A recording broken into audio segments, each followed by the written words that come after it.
Nous sommes à la pointe du Lisay sur l'île de Ré. Ici, il y a 10 jours, en 2017, il y avait une plage. Elle n'est plus. Carmen, Eleanor et la houle sont passés par là. Le sable a tout simplement disparu.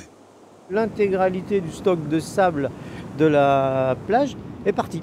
Donc maintenant, on se retrouve devant le platin, le socle de l'île en fait, qui est là. Alors c'est un phénomène qui est récurrent sur cette zone-là. On est sur la plage du Lisay. Et normalement, à partir d'avril, le sable va commencer à revenir progressivement.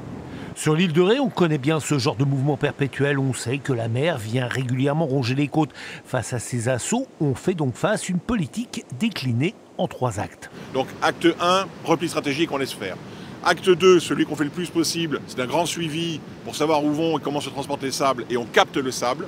Alors on travaille avec l'ONF, on finance l'ONF là-dessus, avec du captage sur les dunes, mise en place de plantations, attrape-sable et ainsi de faire, pour que garder en fait du stock, et c'est un jeu infini à garder le sable, à le perdre, à le reprendre.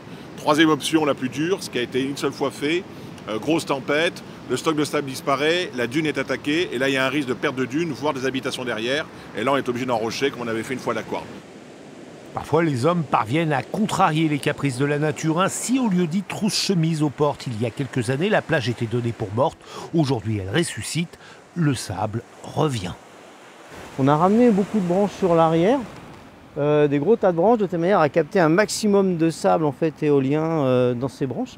Et on a réussi comme ça à reconstituer un pré-cordon dunaire, même quasiment une petite dune qui nous permet de remonter le niveau de la plage. En remontant le niveau de la plage, on va casser la puissance de la houle, puisqu'il faut qu'elle monte, donc comme tout le monde, eh bien, elle peine. Et à ce moment-là, donc, on va protéger un peu mieux notre trait de côte.